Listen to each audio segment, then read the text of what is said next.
Welcome back to Crimson Archivium. In the ancient world, power was as precarious as it was intoxicating, and nowhere was this more evident than in the lives of queens who dared oppose Rome. These women, accustomed to ruling with authority, commanding armies, and influencing the fates of nations, often found themselves at the mercy of one of history's most ruthless empires. Their downfall was not merely political, it was profoundly personal, stripping them of dignity, freedom, and, in many cases, life itself. The moment a queen's armies fell or city gates were breached, she was no longer a sovereign but a prisoner, subjected to a terror that was both physical and psychological. One of the most famous examples is Cleopatra VII of Egypt, whose fate was intertwined with Rome through her alliances with Julius Caesar and later Mark Antony. Cleopatra's intelligence, political acumen, and sheer charisma had allowed her to maneuver Egypt through treacherous political waters, maintaining the independence of her kingdom despite Rome's growing power. However, when her forces were defeated alongside Antony's at the Battle of Actium in 31 BCE, her world collapsed almost overnight. Once a queen who had sat on the golden throne of Alexandria, adorned in regal attire and attended by nobles, she became a fugitive, eventually cornered by Roman forces. Her fall illustrates the sheer abruptness with which Roman victory could transform a ruler's life from opulence to peril. The transition from power to captivity was not just a change of circumstance, it was a psychological earthquake, disorienting and terrifying. Cleopatra's experience, however, was only one manifestation of a pattern. Throughout Roman history, captured queens faced the grim reality that their status offered little protection. Boudica, the fierce warrior queen of the Iceni tribe in Britain, saw her family brutally attacked by Roman forces before her own revolt. Though she herself eventually met a tragic end, her daughters were captured, and their fate underscores the Roman strategy: conquer, humiliate, and subjugate not just territories, but entire dynasties. For these women, the fall from power was often public and deliberate, intended to demonstrate Rome's supremacy over those who dared resist it.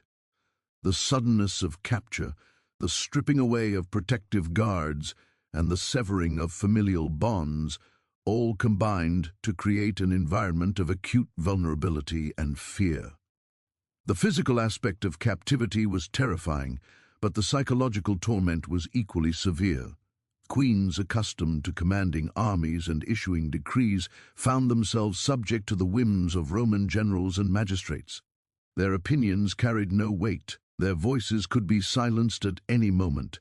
They were forced into environments where every word, gesture, or expression was scrutinized, often as a prelude to public humiliation. The very identity that had once defined them, the queen, the mother, the leader, was systematically erased. In some cases, their past glories were twisted into instruments of mockery, titles displayed ironically in Roman triumphs, portraits carried in processions as trophies of conquest, and stories of their former power recast as cautionary tales of failure. Moreover, the fall from power often meant the loss of personal autonomy. Queens who had once dictated alliances, marriages, and trade agreements now faced confinement under constant surveillance. Their movements were restricted, interactions controlled, and communications monitored. They were no longer actors on the political stage. They had become symbols. Every decision they had once made, every victory they had achieved, was rendered meaningless in the face of Roman authority.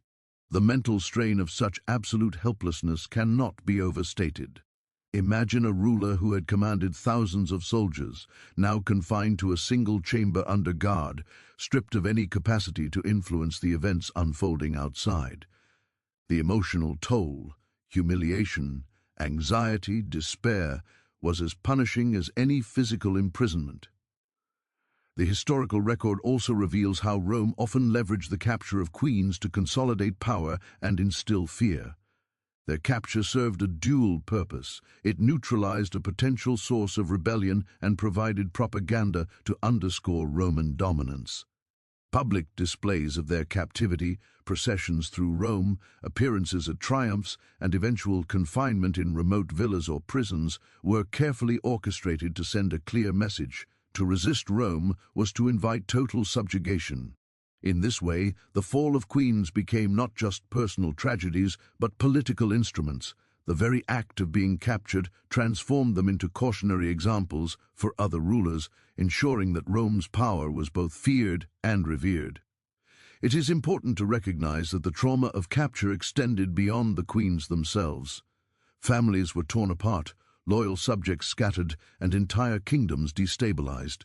Queens often witnessed the suffering of those closest to them, their children, advisors, and attendants, magnifying the horror of their own plight. The fall from power was therefore not only a personal loss, but a collective catastrophe, affecting entire communities that had depended on their leadership.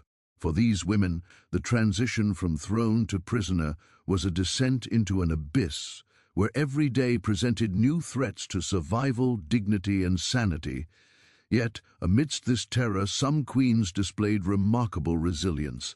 Cleopatra, facing the inevitability of Roman domination, ultimately chose her own death, a final act of agency in a world that had stripped her of all control.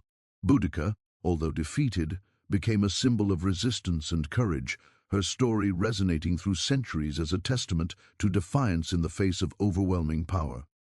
These instances highlight the complex interplay between victimhood and agency. Even in captivity, the way a queen responded to her fall could shape her legacy and influence the perception of her people and posterity. In conclusion, the fall from power for queens captured by Rome was a profound horror, both immediate and enduring. Stripped of authority, wealth, and status, subjected to public humiliation, psychological torment, and physical confinement, these women experienced a form of suffering that was uniquely complete. Their stories reveal the absolute ruthlessness of Roman conquest and the precariousness of female sovereignty in a male-dominated world. More than mere historical footnotes, these queens' experiences remind us of the human cost of empire and the fragile line between power and subjugation. Their lives, once defined by authority and influence, were abruptly reduced to survival, endurance, and the haunting memory of what they had lost. The fall of a queen in Roman times was never simply a private tragedy. It was a public performance, a calculated display meant to reinforce the supremacy of Rome and intimidate all who might resist it. When Roman legions captured a queen, they understood that her humiliation could serve as a powerful symbol, the visual representation of a nation's absolute dominance over a defeated foe. These spectacles of shame were designed with meticulous attention, merging political strategy with psychological warfare. For the queens themselves, the experience was deeply traumatic, a forced journey from regal authority to objectified spectacle, leaving indelible scars that transcended mere physical captivity. Roman triumphs were the most visible venue for such public humiliation. Triumphal processions were lavish parades held to celebrate victorious generals, complete with soldiers, spoils of war, and captured enemies. Defeated queens, often paraded alongside their armies, were stripped of symbols of power and dignity, forced to march through the streets of Rome while the citizens jeered or watched in awe.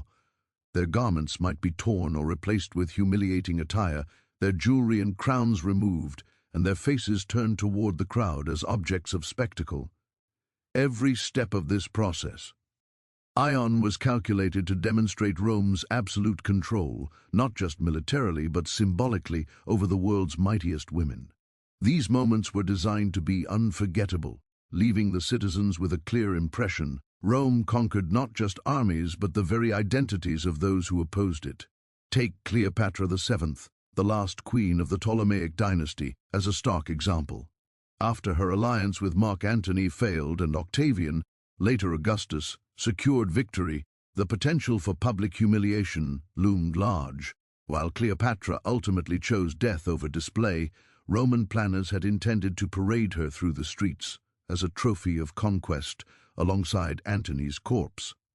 The prospect alone encapsulated the horror of what awaited defeated queens, to be reduced to a visual symbol of another's triumph, stripped of all autonomy and dignity, and exposed to the gaze of a society that thrived on domination and spectacle. This intended parade was not an isolated event. Roman triumphs frequently included kings, princes, and queens, whose suffering became a moral lesson in the theater of empire. Beyond processions, queens could be subjected to other orchestrated acts of degradation. Captured royal women were sometimes forced into humiliating displays during feasts, public audiences, or even in the presence of soldiers. Their gestures, expressions, and attempts to maintain composure were scrutinized, mocked, or exploited for Roman amusement.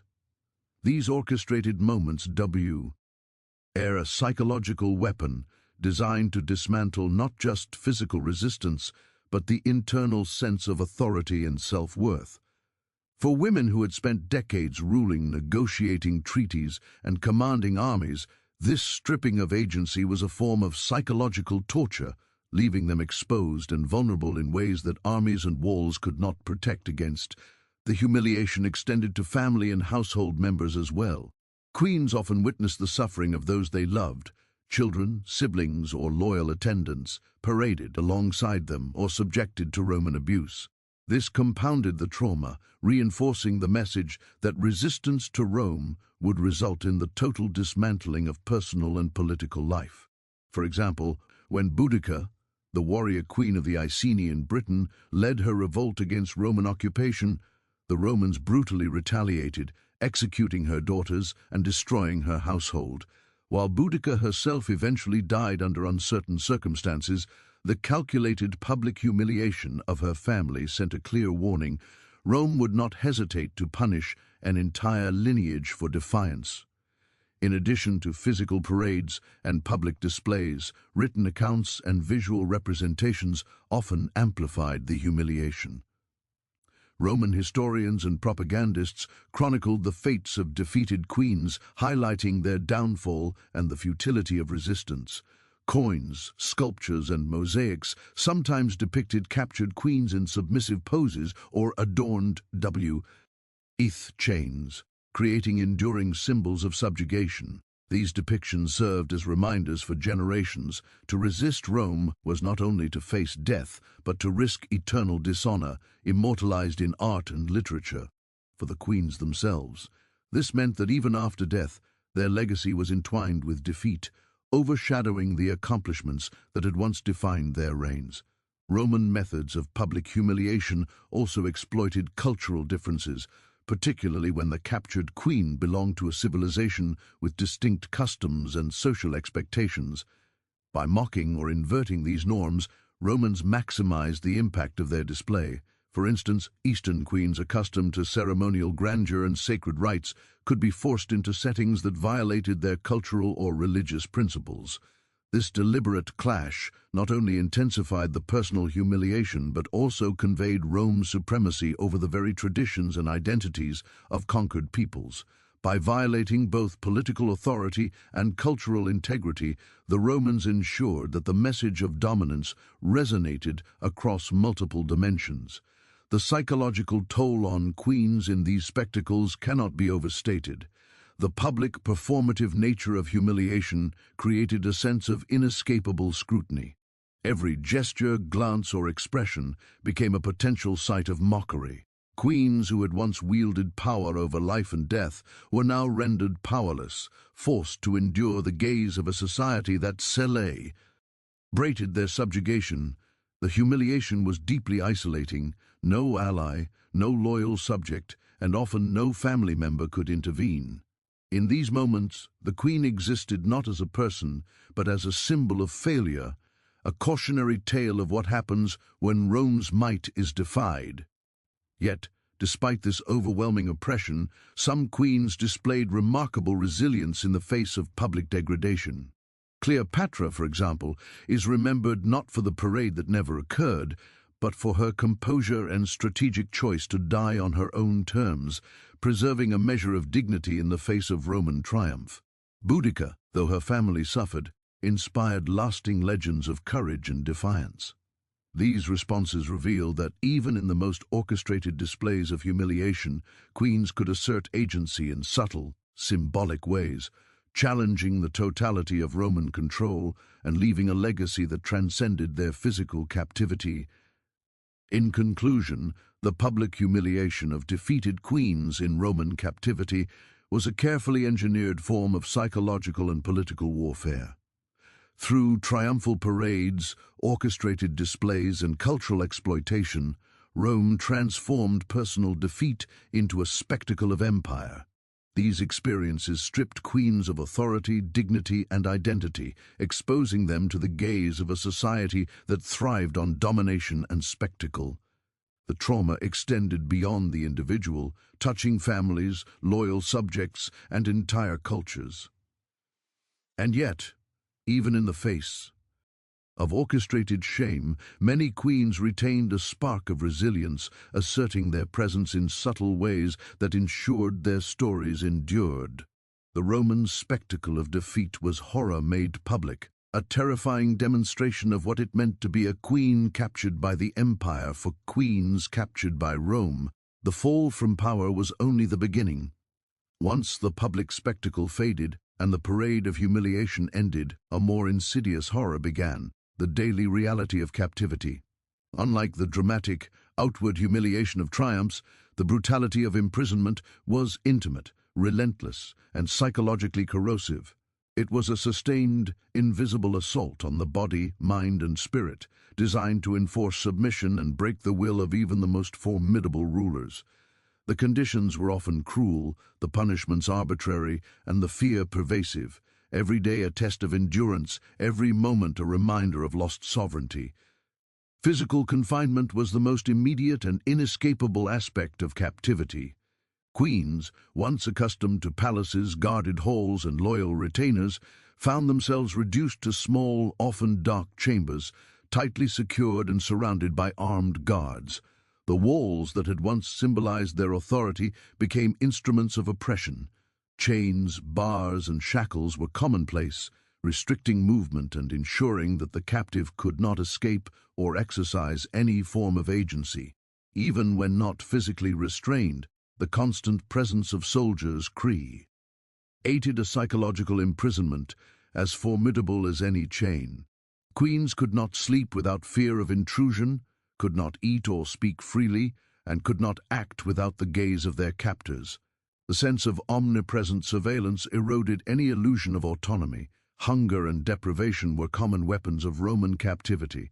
Food was often minimal, meager, and of poor quality, a stark contrast to the lavish feasts queens had once enjoyed.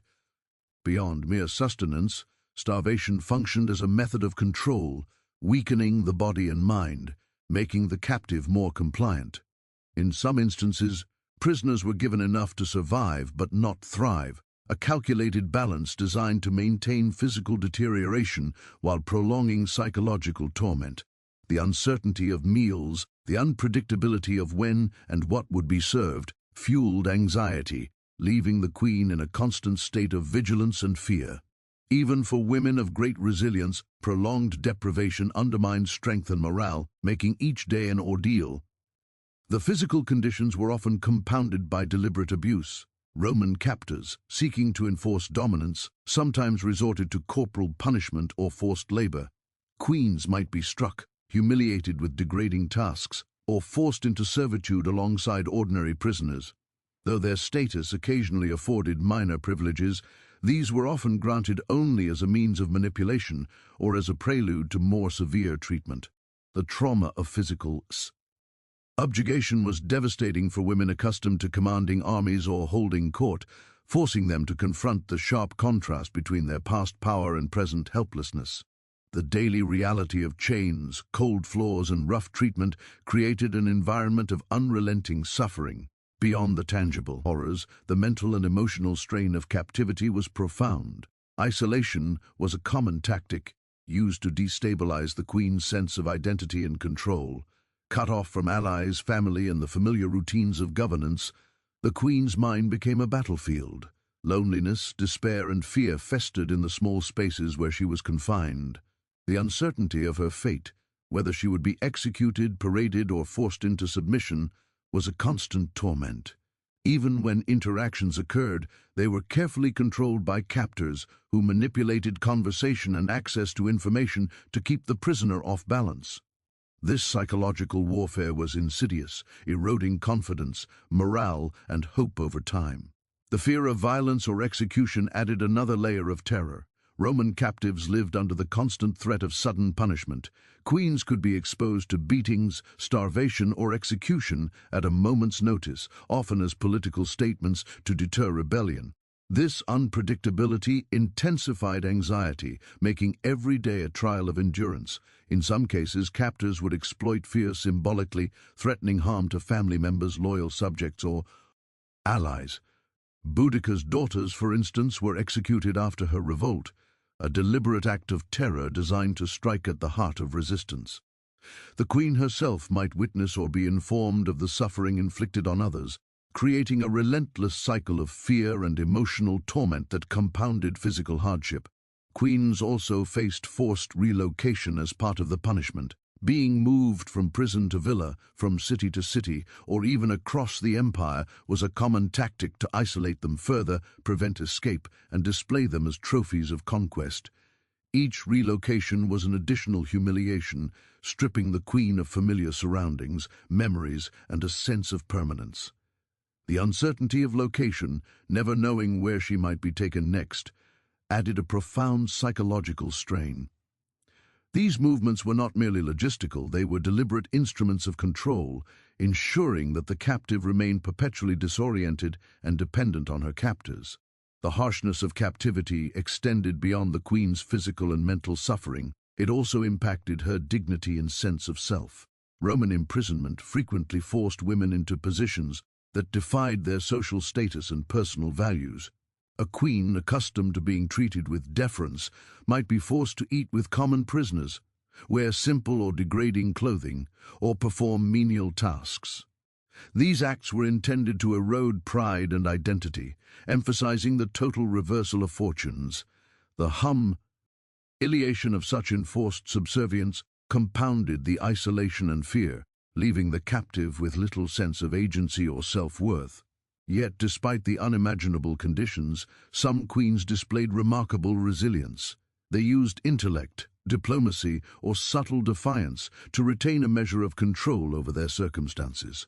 Cleopatra, famously, is said to have maintained a composed and regal demeanor even in the face of potential public display by Octavian, while other queens negotiated minor privileges or strategic alliances within the confines of captivity.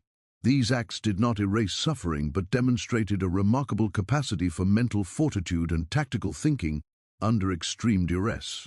The ability to endure, even partially, allowed some queens to preserve fragments of autonomy and dignity despite the brutality surrounding them.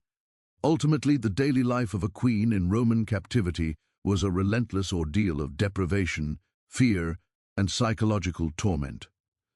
Starvation, chains, isolation, and the constant threat of violence worked in tandem to break the body and mind. The transition from sovereign power to captive humiliation was total and irreversible for many women, leaving scars, both visible and invisible, that would endure long after imprisonment. Yet even amidst such horror, the acts of resilience and strategic defiance displayed by these queens underscore the human capacity for endurance under extreme oppression. Their suffering was profound, their endura remarkable, and their stories serve as a haunting testament to the brutal realities of life in the shadow of Roman dominance. For defeated queens in Roman captivity, the horrors extended far beyond imprisonment, humiliation, or physical suffering. One of the most insidious forms of subjugation was exploitation, political, personal, and sometimes sexual, designed to consolidate Roman power and eliminate threats to their empire. Unlike the overt brutality of chains or starvation, exploitation operated through manipulation, coercion, and the perversion of social and political structures. Captured queens, once symbols of sovereign authority and dynastic continuity, were stripped of agency and transformed into instruments of Roman political strategy. Among the most devastating mechanisms of control was the practice of forced marriages, which subjected these women to indignities that blurred the lines between survival, manipulation, and domination. Forced marriages were a powerful tool in Rome's arsenal. They were rarely personal, They were political instruments designed to neutralize threats and consolidate power over conquered territories. A queen, once an independent ruler, could be coerced into marrying a Roman general, governor, or ally, effectively transferring her sovereignty, wealth, and influence to Roman hands. Through these marriages, Rome gained legitimacy over territories formerly ruled by autonomous dynasties, while simultaneously neutralizing the queen as a politica. Acta. This was not merely a tactical arrangement for the queen, it was a profound personal violation, stripping away the right to choose, the freedom to protect her own lineage, and the ability to control her body and destiny. Historical examples illustrate the devastating impact of this practice. After the defeat of various Eastern and Mediterranean kingdoms, Rome frequently forced royal women into unions with loyal Roman officials to cement authority over newly acquired lands. Cleopatra's Egypt, though ultimately an exception due to her strategic choice of death, provides a backdrop for understanding the stakes. Had Octavian captured her alive for display, he could have theoretically forced her into a marriage with a Roman ally, or turned her into a political hostage to control Egyptian loyalties. Similar fates befell lesser-known queens in Anatolia, Judea, and North Africa, where captured women were integrated into Roman households or married to officials to secure loyalty and prevent dynastic resurgence. The imposition of these marriages transformed personal relationships into mechanisms of empire building, leaving the queens emotionally isolated and politically impotent. Exploitation did not stop at forced marriages. Queens were also manipulated for financial and political gain.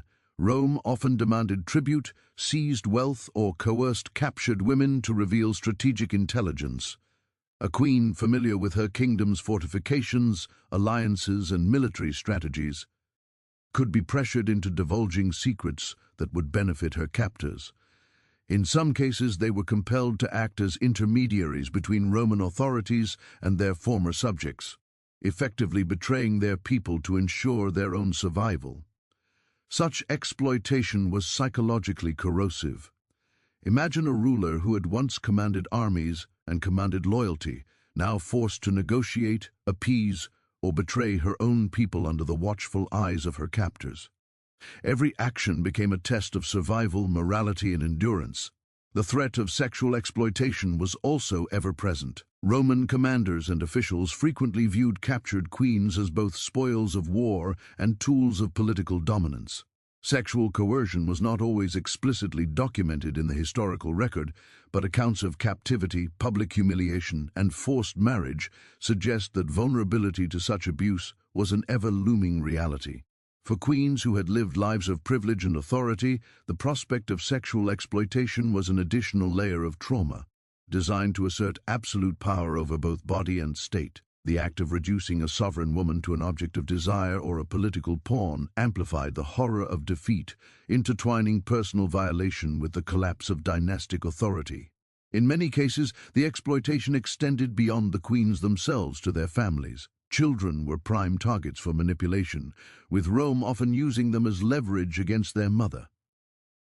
Queens could be forced to comply with Roman demands under threat of harm to their offspring, creating a moral and emotional torment impossible to fully escape.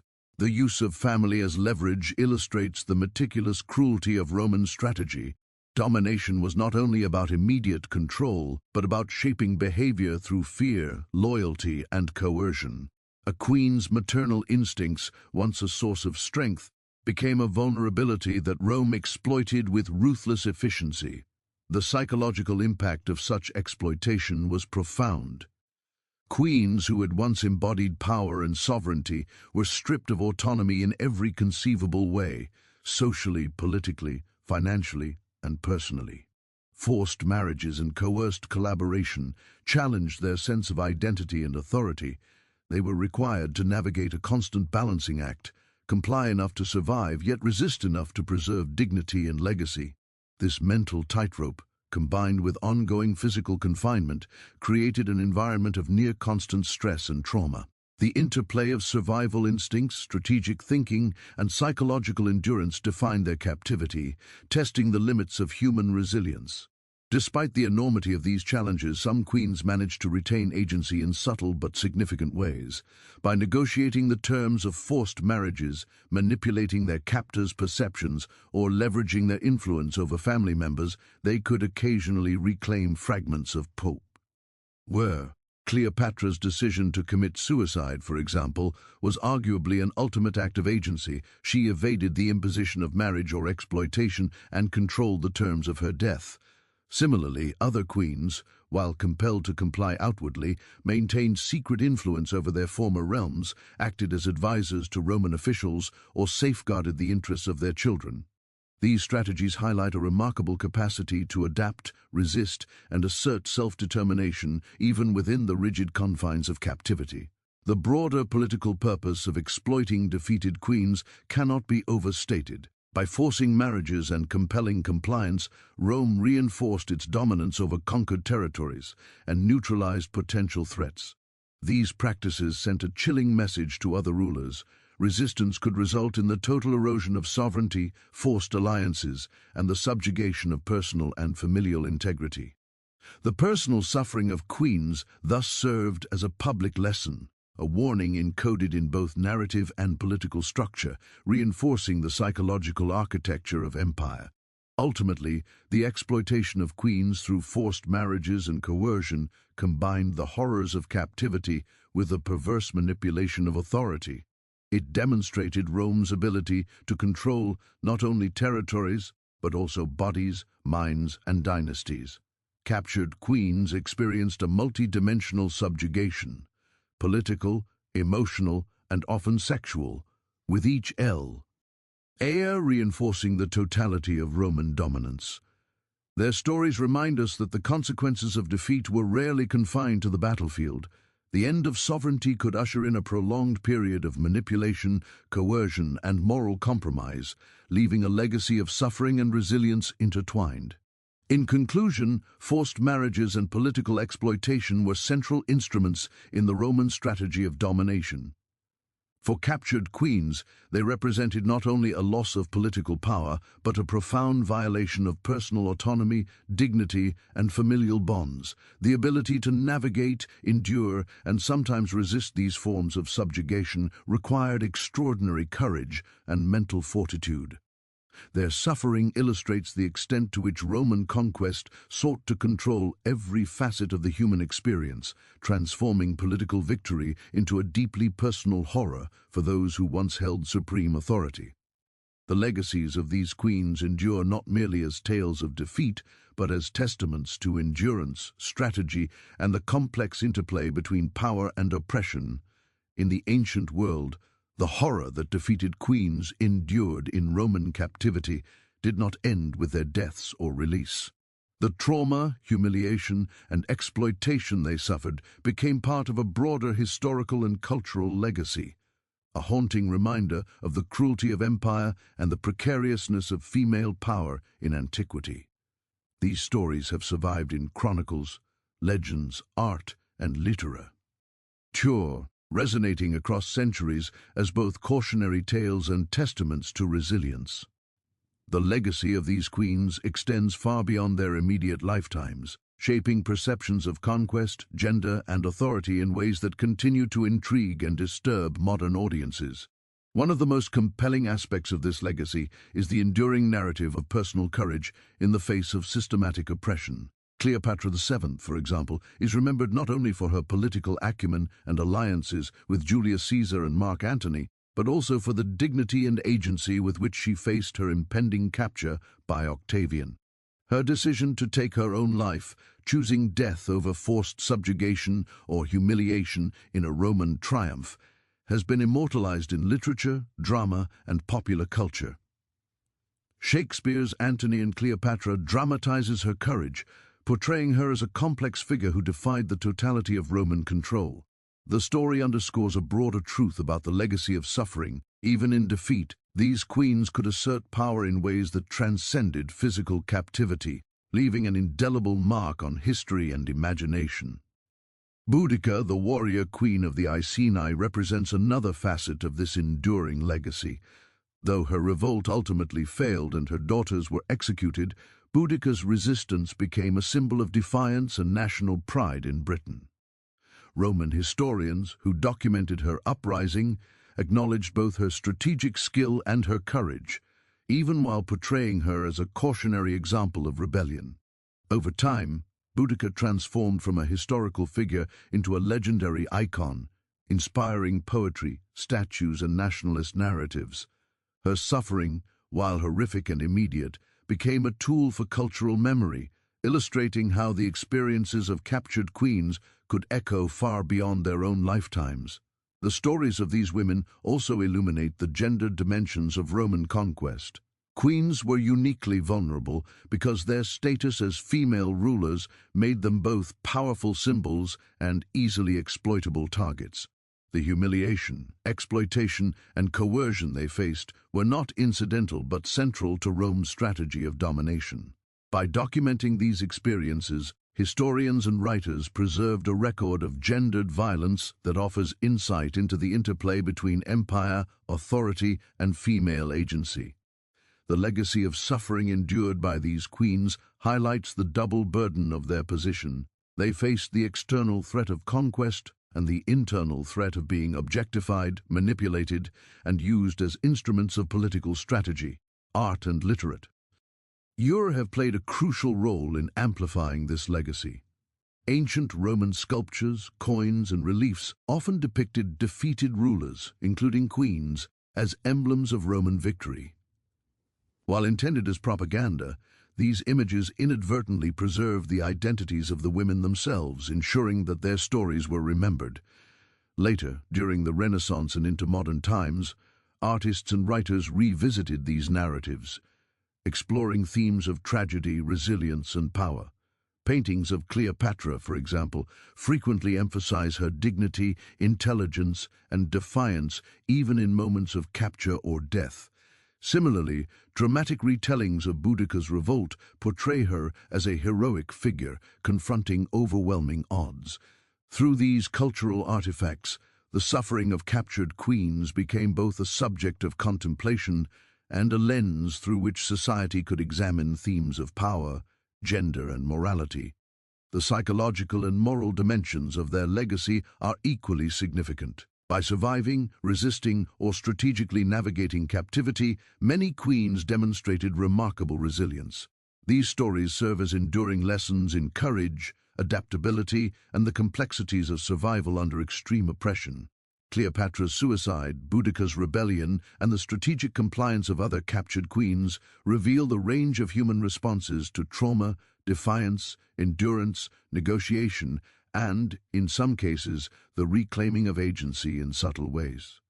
Their experiences invite reflection on the costs of empire, not only for the conquered but also for the conquerors, who relied on systemic cruelty to maintain control, and on the resilience of the human spirit in the face of relentless oppression. Historical scholarship has further amplified this legacy by examining the broader political and cultural implications of these queens' experiences. Modern historians study these narratives to understand the mechanics of Roman domination, the role of women in ancient power structures, and the intersections of gender, politics, and violence. The stories of captivity, exploitation, and humiliation provide evidence of the psychological and symbolic strategies Rome used to assert control, offering a window into the empire's social and political mechanisms. In doing so, they remind contemporary audiences that the suffering of these queens was not isolated or incidental, but a deliberate and systematic feature of Roman imperial strategy. The legacy of these queens also continues to resonate in popular culture and media. Films, television series, novels, and games frequently depict Cleopatra, Boudica, and other historical queens, often emphasizing the drama, danger, and human suffering inherent in their stories. These portrayals, while sometimes romanticized, keep the memory of their struggles alive and accessible to new audiences. They reinforce the enduring fascination with the intersection of female power, vulnerability, and resilience, showing how the trauma and courage of these women continue to inspire reflection and storytelling millennia after their deaths. Finally, the haunting nature of this legacy lies in its duality. On one hand, it is a story of extreme suffering, exploitation, and terror, demonstrating the depths of human cruelty when power is unchecked. On the other hand, it is a story of extraordinary resilience, strategic intelligence, and moral courage, highlighting the capacity of individuals to endure, resist, and shape their own narratives even in the most oppressive circumstances. The tales of captured queens function as both warnings and inspirations, offering insights into the consequences of power and the ways in which dignity can be preserved, even when autonomy is stripped away. In conclusion, the suffering of queens in Roman captivity left an enduring imprint on history, culture, and collective memory. Their experiences, marked by humiliation, brutality, exploitation, and forced compliance, were transformed into narratives that continue to fascinate, educate, and inspire. Figures like Cleopatra and Boudica illustrate the profound human cost of empire while simultaneously showcasing the resilience and courage that allowed these women to assert their presence despite overwhelming adversity. The legacy of these queens is a haunting reminder of the fragility of power, the cruelty of conquest, and the extraordinary capacity of the human spirit to endure, resist, and influence history long after the chains have been removed.